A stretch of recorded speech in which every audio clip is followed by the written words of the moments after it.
Friday morning, 8:51 is the time. So if you have ever watched the Channel 4 comedy show Taskmaster, you'll know it involves contestants undertaking some pretty bizarre challenges, and usually the sillier the better. That's the deal. So those challenges are now being put to a more serious use in primary school classrooms. I think it needs to be explained. Kevin Reed's the man for the job. Taskmaster has been a huge success on Channel 4, with celebrities set often quirky challenges by hosts Greg Davies and Alex Horne. Count all the dots on this card. Now Warwick University has adapted the show for schools, and Longford Primary School in Coventry is involved. You need to draw the unfairest thing. The unfairest thing.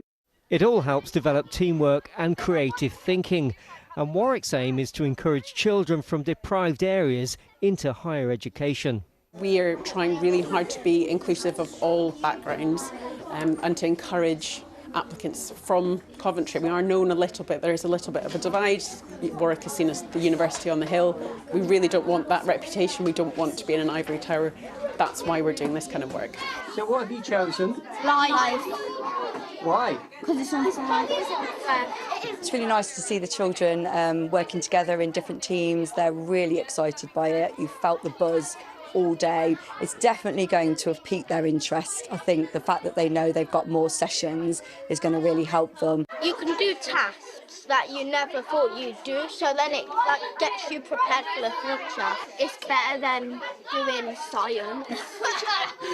Well, it's fair to say the pupils have really taken to this today, and their final task is to draw what they imagine represents the law. I'm drawing a person breaking into a house. Last year, Longford won a pilot created by Warwick, but in future there could be 25 universities involved. Fun fact about me, I'm the first person in my family to go to university. It's so successful they're now bringing in students to help it expand. It's to get sort of the students to get interested from quite a young age and quite inquisitive about being in sort of a competitive environment and sort of, you know, like aspiring high, basically. I think the socio-economic, stereotypes of Coventry, but a lot of people also, when I tell people I go to the University of Warwick in Coventry, there's a look on their face. Oh, yeah. Remember, guys, it's only 30 words. Longford Primary is hoping for more success in the finals this year, but ultimately it's all about giving children more opportunities. Kevin Reed, BBC News, Coventry. Good shot. Now we're joined by the Taskmaster creator and host, Alex Horne. Alex, morning to you. Can I ask Morning, a question? Nago. Hello. Hello. That room you're in, it looks like something out of a murder film, if you know what I mean. Yeah, this is my bedroom. Now this is where we shoot a lot of the TV show, and but we also shoot a lot of the videos for the schools here, so that the kids feel like they're part of the real programme. But you're right, it's quite an odd setting for 9 and 10-year-olds to be involved with, but I like it. It's very nice. Who comes up with these questions? I was just looking at that one, the most unfair thing. These, I mean, there's no right answer to them either way, but they certainly make you think. Yeah, well, quite poignantly, some of the children said the most unfair thing was life. And that's part of the point of this, is that kids have amazing imaginations and brains, and it's great to harness them in a way that's not usually done at schools. So I come up with lots of the stuff, but there's a couple of education professionals who have taken this on, and Dr. Ali Struthers at Warwick University and a man called James, who's a teacher at a primary school in Kent. They know more about children than me, so I come up with tasks, they do as well, and we try to work together to make it generally appropriate. Alex, morning to you. It's Charlie here. Now, those people who know those people who know Taskmaster will know that your scoring system is fairly arbitrary, and they're kind of basically you can decide who you like wins or loses.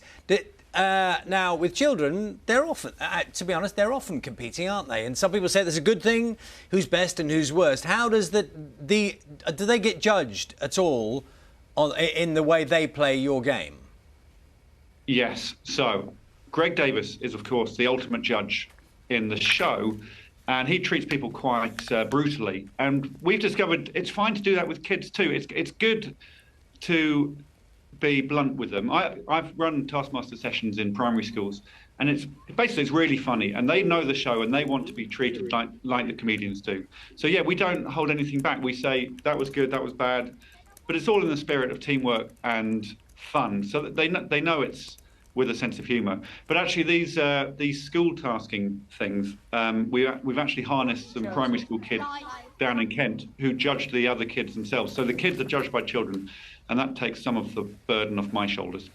That's really interesting, because I think sometimes people worry about, that whole, judging children and them being kind of feeling like they're being tested. But it feels like this gives it, I never like using the word organic, but do you know what I mean? It sort of has that feel that you could do anything, and, it has to be interesting first is the main thing, and the rest of it is sort of maybe to one side.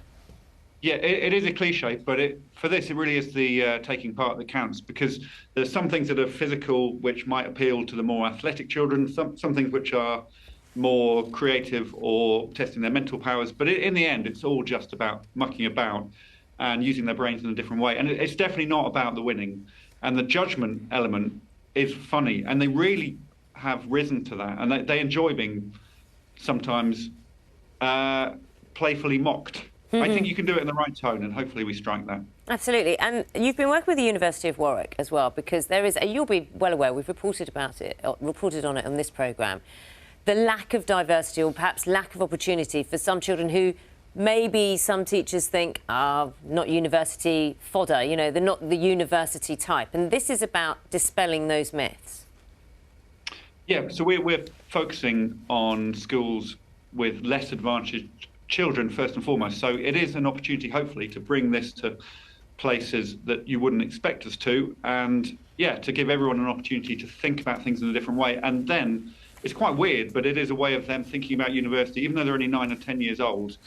Get that into people's brains early, and to prove that anyone can go there. So we have students from universities going to these schools now, and hopefully opening people's eyes. Alex, so when you come up with a TV show, you don't expect this sort of thing to happen, but I'm kind of going along with it and trusting these better people than me to make it happen. Alex, just a quick thought. You've got kids yourself, haven't you? Do they give withering assessments of your performances on television?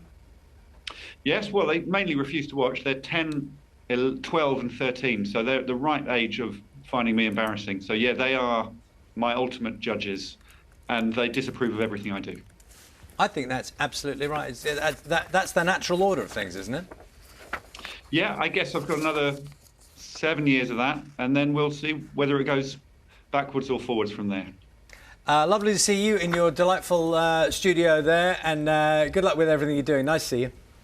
Have good weekends. Bye, Charlie. Bye, Naga. Bye.